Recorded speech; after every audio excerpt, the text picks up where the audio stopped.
In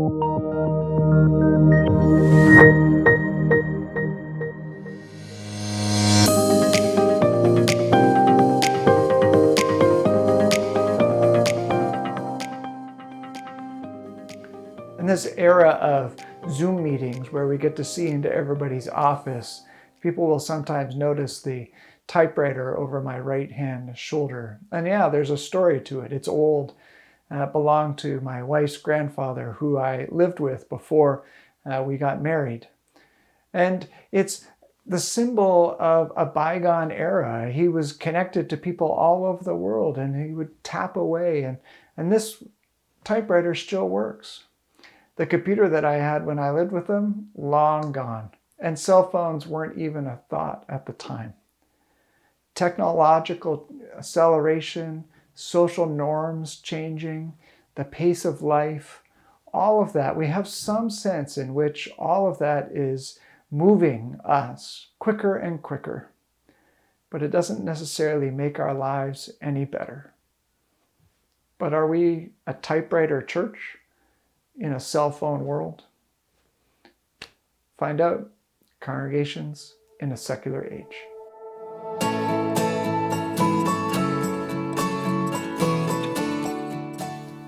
As we begin this third video in our series of 5, I think it might be a good time just to take a break and to look back and to see where we've come. So far, what Andy has been doing is he's been building on the first 2 volumes of this series. The first volume looked at faith formation. And the key word and the key idea that comes out of that, at least for this book, is that we have a drive for authenticity. We have a drive to find our own identity as individuals, in freedom from any other kind of constraint. Then we move to the second part of that series, which was the pastor in a secular age. And really that role within the congregation has changed over time. And it's changed in ways that causes a lot of stress and anxiety for the pastors, but also for others, because they don't know what they're supposed to do. And one of the key ideas that comes out of that is that the image of a pastor, at least in North America in the secular age, tends to be one in which leadership and even business leadership is something that is important for their role. And so we begin to see that the leader of the congregation's job really is to coach and to encourage and to lead the congregation into this finding its own authenticity and finding its own identity. Both of those were done in relationship to Charles Taylor's A Secular Age. And in that 770 some odd page book, he describes how we've moved from having sacred and secular times being together to having them be apart, and what are some of the implications for that and about that.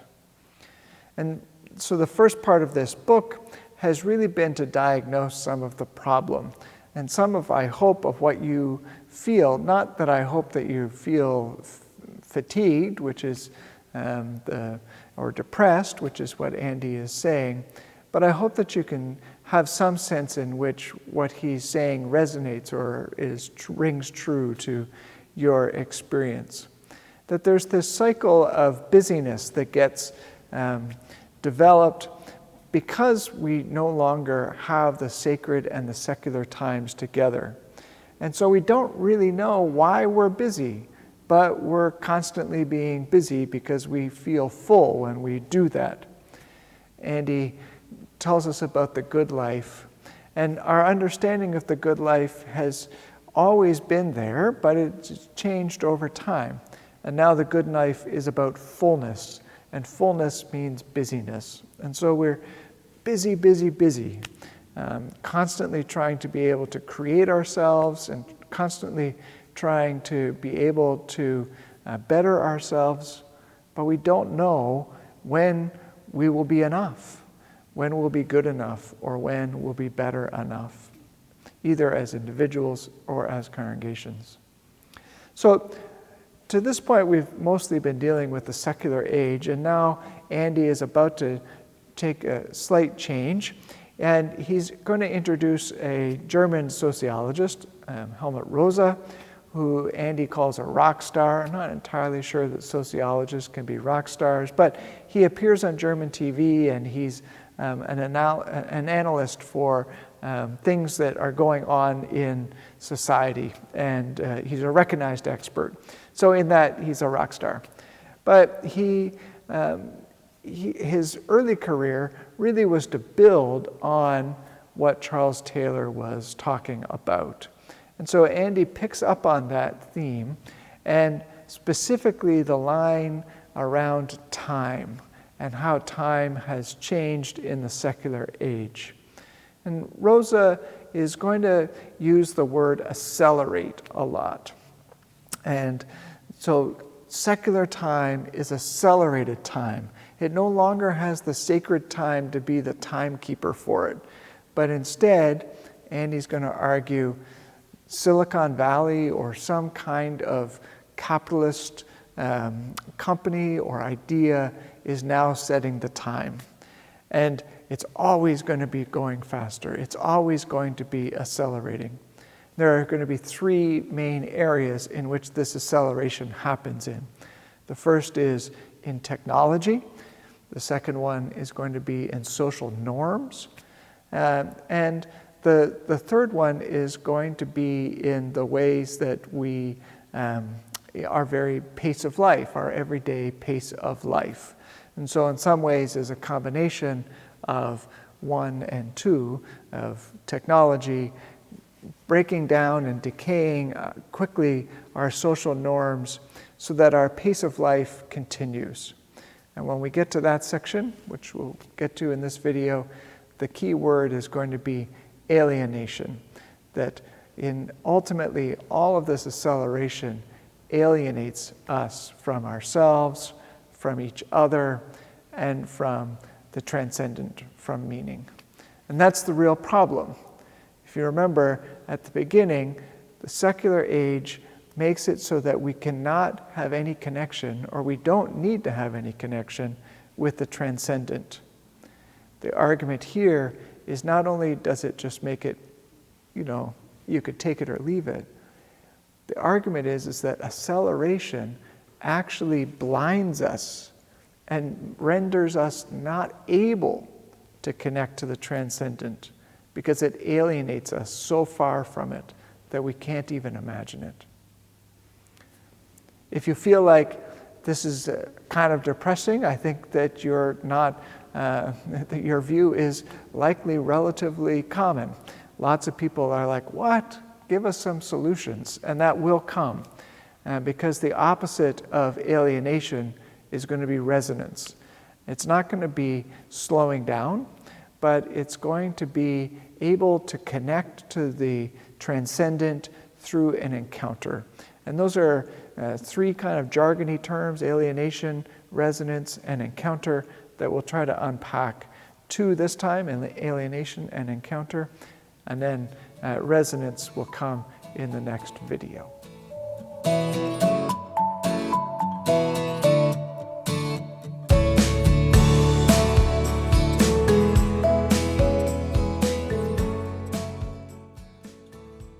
So the first form of acceleration that Andy is talking about is technological acceleration. Technological acceleration gets the shortest amount of attention, likely because it's the most obvious, and it's the one that we think about when we think about change happening. And that's not accidental. Andy is going to use two different catchphrases or places to represent larger understandings. So the first one is Silicon Valley. And of course, he doesn't just mean Silicon Valley. He means all of the idea of tech companies in general, the idea that we would be producing ideas rather than things, that innovation and being first is the ultimate good of our society. And that contrasts with an old way of understanding. He uses the word Avignon, which is a place. It's not really that important historically how it works, but basically, as Andy's using it, he's using it for when the church and Christianity in general was the dominant form of social organization and set the rules. It's going to become clearer as we go through these other two, the social norms and the pace of life, that Avignon is viewed with a moral lens. So it could tell you who to marry and how to work. But in technology, basically it's conservative view of no change is good change. It's a view that older is better than new, which is the opposite of Silicon Valley, where new is always better than old. And so in the technological change, we could see the acceleration. We know that the acceleration, Moore's law is the classic example in which computing power doubles. So it's not even just a straight line of growth. It's exponential growth in the innovation and in the power of change to happen. What ultimately goes on, though, is that we get caught in this problem where when we place such a value on technology and innovation in technology, it becomes both our problem and our solution. We can go much faster in cars. We can have a much better life with electricity. But there is a cost that has come at this. The cost to our environment, for instance. There's an ecological crisis that's going on. And so it's both technology and the advancement and the innovations of technology that brings those problems, but it's also, we often will go to technology to be the solution to our problem. We need to have cleaner cars, or we need to use solar energy. In other, even wilder forms, we have large geological interventions that are based on technology. The problem and the solution is the same. And both are pushing us to move faster. As we move faster in technology, so too our solutions need to be more innovative, more accelerated in order to deal with those problems. Over the past year, when COVID has been going on, technology and the church's adoption of technology has had to increase exponentially, accelerated. We've had to move everything from being in person to being online. And so pastors and leaders in congregations had to all of a sudden become experts on technology that they never knew that they were going to need to. And it's been hard, if we're honest with it. There are theological issues with trying to meet online and to do those things, but even just at a very basic level, trying to meet the technological demands, the demands for innovation, has been hard. I'm at a suburban congregation today that built in the 80s and has a very nice, warm sanctuary and has consistently been meeting. But of course, during COVID, they needed to accelerate. And so in the earlier shot, you may have noticed over my shoulder that there was a screen that was retrofitted into the sanctuary, like many others. And over my shoulder this time, we've got a projector, looks like a cannon. And it's interesting because it's juxtaposed just on the other side where there's a banner. How many churches have banners that were made in the 60s or 70s, a technology that is somewhat outdated now, side by side with their, even now, outdated technology of screens and projectors? And then down below, there's a box that you can see that has a laptop and all of the live Zooming and Facebook Live that they're doing. The point isn't to make fun of the congregation. It's just to simply say that when we hitch our wagon to this technological acceleration, we're in for quite a ride. And we are not the ones who are setting the pace, is the important part here. We are being forced to move faster and faster and faster by the very people who are selling us the technology. They want to go faster because innovation is good. And therefore, we need to adopt that so that we can keep up and keep pace with everything else. But we struggle. We get tired, but we keep on trying. The issue will become the social norms that accompany the technological acceleration begin to deteriorate at a much faster rate. And so that becomes a much bigger problem.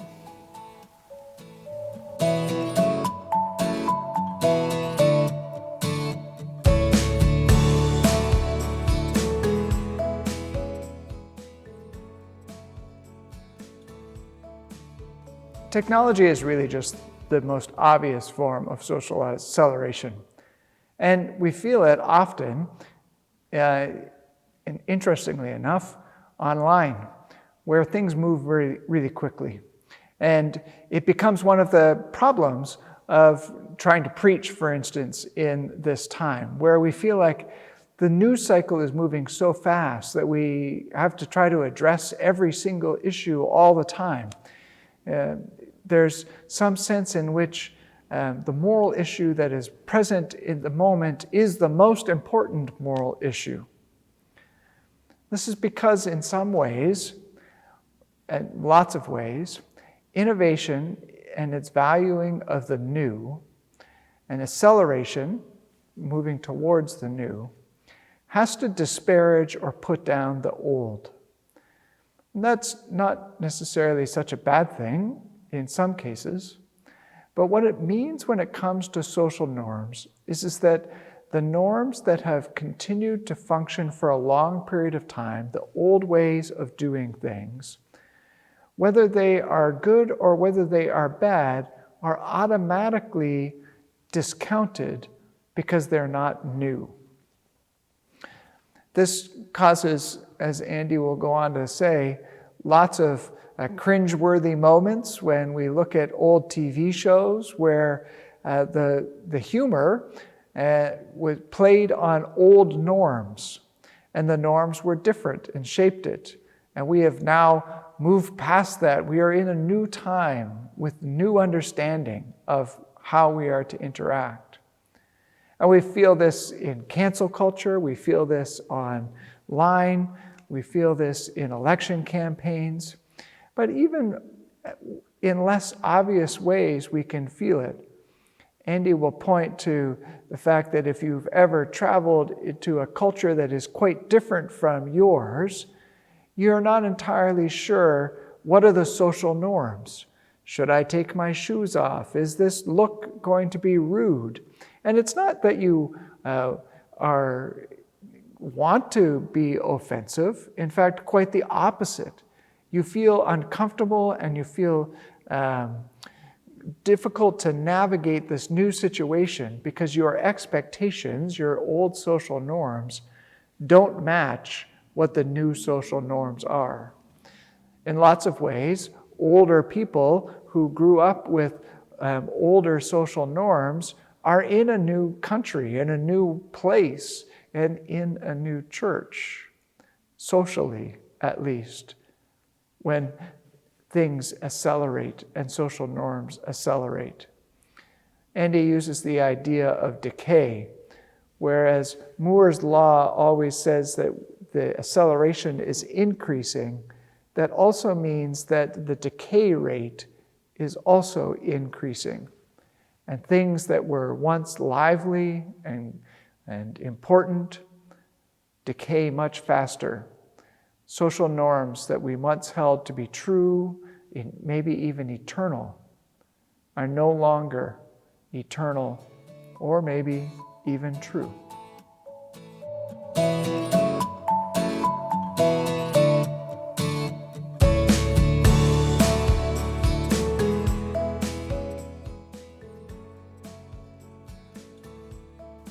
talking about the decay or the increased decay rate, which means the increased change of social norms, is all a business that is fraught, because in even talking about it, could violate some new social norms. So at the risk of violating some new social norms, I just want to point out one thing, an observation about how things have changed, and maybe this resonates with your experience.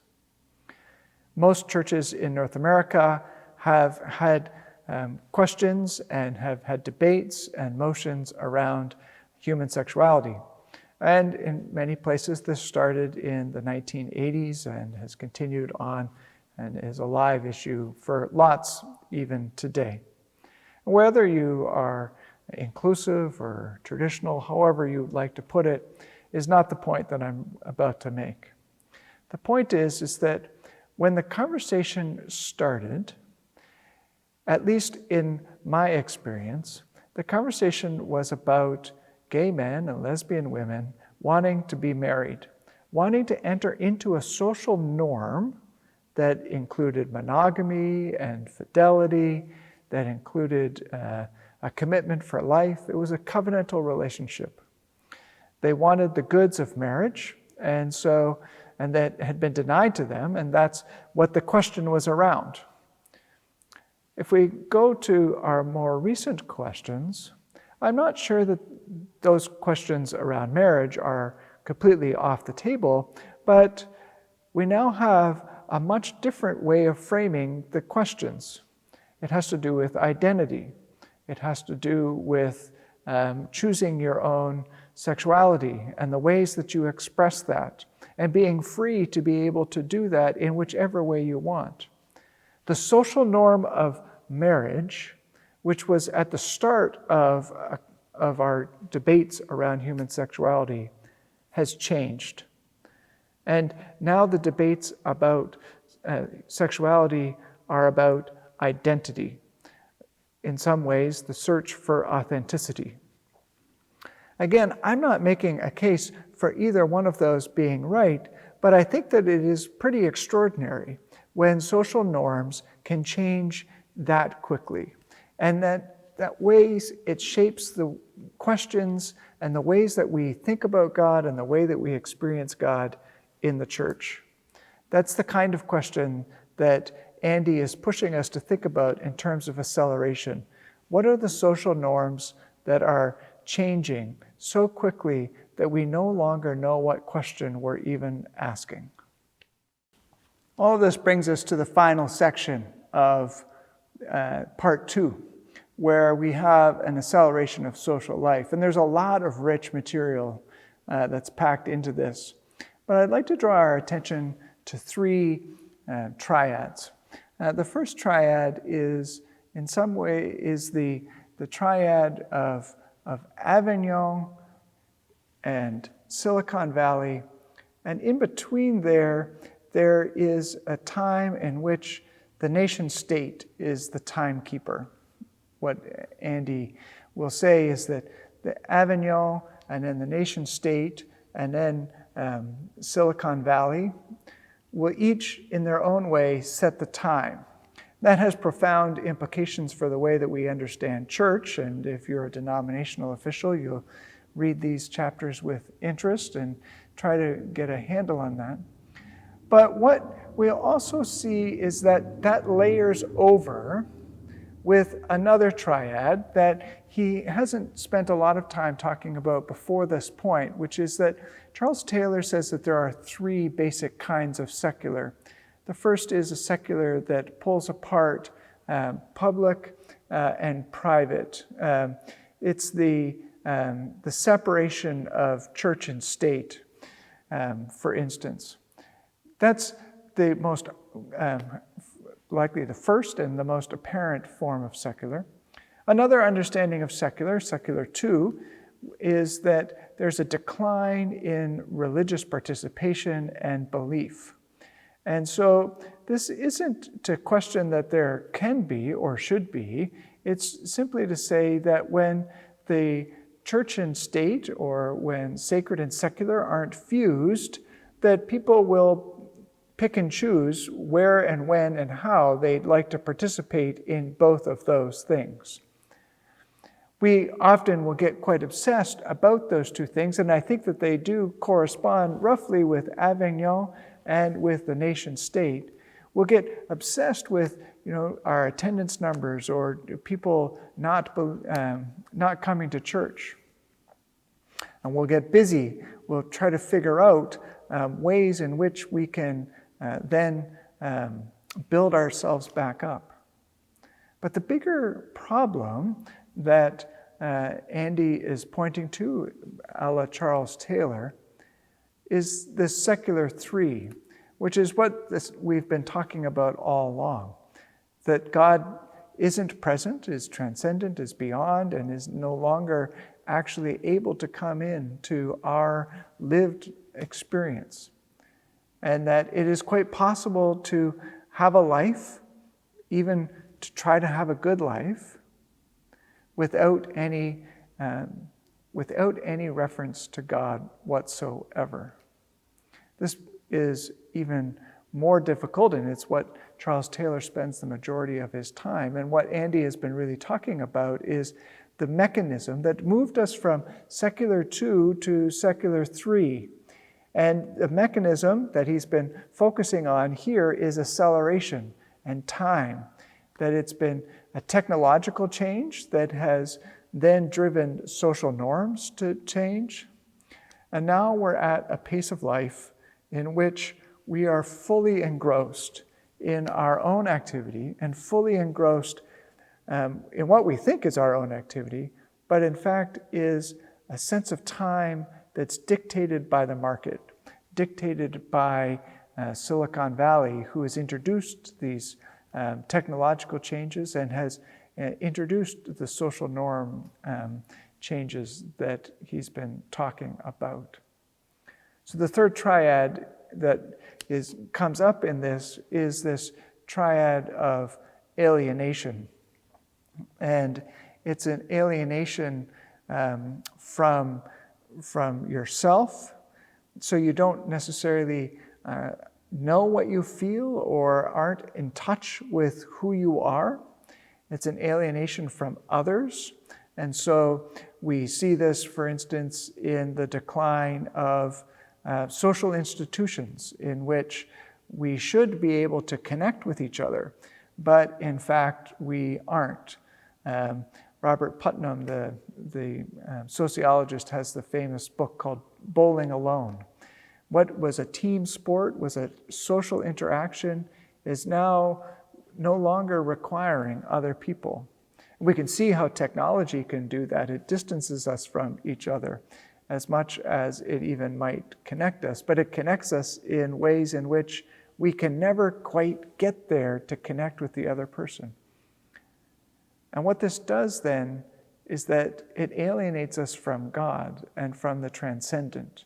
It makes it so that we can only look at the world that's around us and work our hardest to try to keep up, but we can never do it, not realizing that there's this whole other reality, this transcendence that is right there.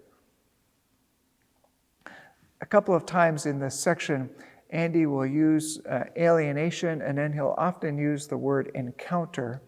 So let's just talk about that briefly. Encounter is when you aren't alienated. It's where you can come together and you can see another person, where you can hear what they are. You might, in fact, have love and delight for them. You could serve them. It's that an encounter in which we are really seen for who we are. It's not the opposite of alienation, but it is in some ways the antidote to alienation. Because the opposite of alienation will be resonance. It'll come up in the next section, which we're leading into. It's not to slow down if the problem is acceleration. The problem really is the alienation that comes from the acceleration. So slowing down doesn't take away the alienation, just makes us confused. Instead, somehow we need to be able to have encounter in that acceleration. Instead of leading to alienation, we have to be able to shape our lives in such a way in which we can encounter each other, and in doing that also encounter God. That'll be called resonance, and that'll be the next section. But there are a lot of problems that you've seen in this section. You've seen that we've now accelerated through technology and through social norms, and now our pace of life is such that we try to pack more into a smaller period of time, and we become alienated from each other. Don't worry, hope is coming.